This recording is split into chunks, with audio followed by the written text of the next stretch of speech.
I think that that's kind of the way that I look at it. There's a lot of things out there that personally I don't use when I'm hunting, whether they're legal or not. That's me personally, right? Like in the state of Nevada, it's legal to use radios to guide each other in. I don't like that personally. Now, if a buddy of mine that I'm hunting with wants me to guide him in with a radio, absolutely. When I'm doing my stock, I want to go in with no communication. That's how I enjoy the hunt. And that's been around since, I don't know, when radios were, it's 1955, right? Like it's just, it's, it's how it is. And so the technology you want to use, I think kind of depends on what you want to get out of the hunt.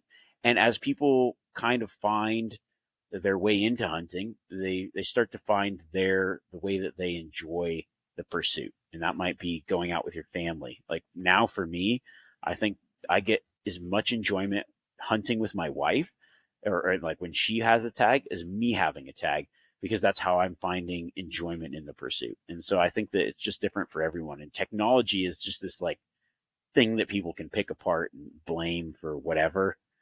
But I mean, why? I just I don't really see the point in it. We've all, like, those of us that have been doing it forever have gone through that struggle phase, and I would not exchange that for anything. And there's people right now with all this technology that in 10 years are going to look back and be like, man, how hard was it back then? Right?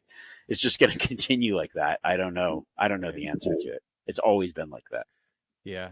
I like your point that you made about how, probably mostly experienced hunters create new challenges for themselves, whether that's picking up a more primitive weapon or hunting a unit with low density, but it's got high trophy potential or whatever. It's very personal. Like last year I made a decision. I'm not usually a trophy hunter. I like hunting a lot of bugling bulls. And if a 5-point walks by me, I'm going to shoot it. And if a 6-point walks by me, I'm going to shoot it. Usually I don't really care that much. But last year I decided that I wanted to try to break that 300 mark on a Roosevelt, which is pretty hard to do.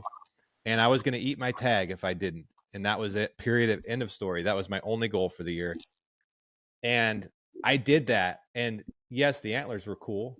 But what was more cool is that I challenged myself to something new, added another level of, well, challenge, not to overuse the word. But and then when late blacktail season came around, I could have taken my compound out and probably shot a decent buck, but I brought my recurve back out, first time in 5 years, and I shot the first sporky that walked by me, and I was probably just as excited when I watched that arrow fly as I was when I killed the 330 Roosevelt. You know what I mean? Like Yeah. it's a weird personal thing, but I think always the wrong answer is tearing other people down for their choices, because to your point, statistically, even with everything that's available now, 90% of hunters aren't successful.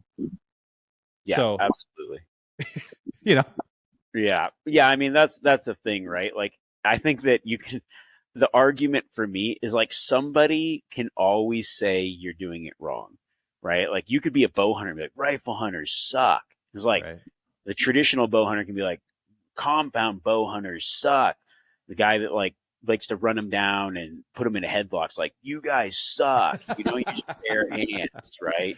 I mean, Yeah. it's just like, where does it start? Where does it stop? You just, there isn't. I mean, me and everybody's got their thing. I've got, like, I went on a hunt with a buddy and he didn't really bow hunt. He rifle hunts, but I was going to be bow hunting. And he's like, oh, I don't bow hunt, but I want to crossbow hunt. I, like, personally probably will never hunt with a crossbow. Not my thing, right? But I was stoked for him because he was like, I'm going to challenge he could have used a rifle. It was like a rifle season. He could have done what he wanted, but he wanted to use a crossbow. Cool. Like, you want to stock in, you want that experience, you don't know how to bow hunt. Awesome. I was hunting with a mouth tab recurve bow and he was hunting with a crossbow. And it's like, we're all in, and he had a great time hunting. He enjoyed the hunt and that was his experience. And I was stoked to be there and be a part of it.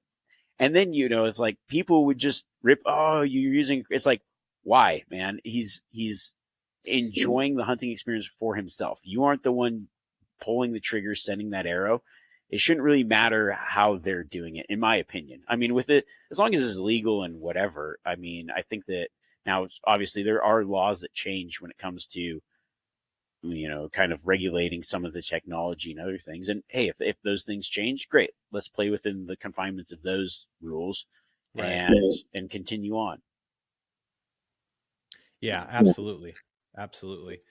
Um, so you spend a lot of your time now, I guess what's your new podcast called, Remi? It's The Live Wild podcast. Live Wild podcast. Um, you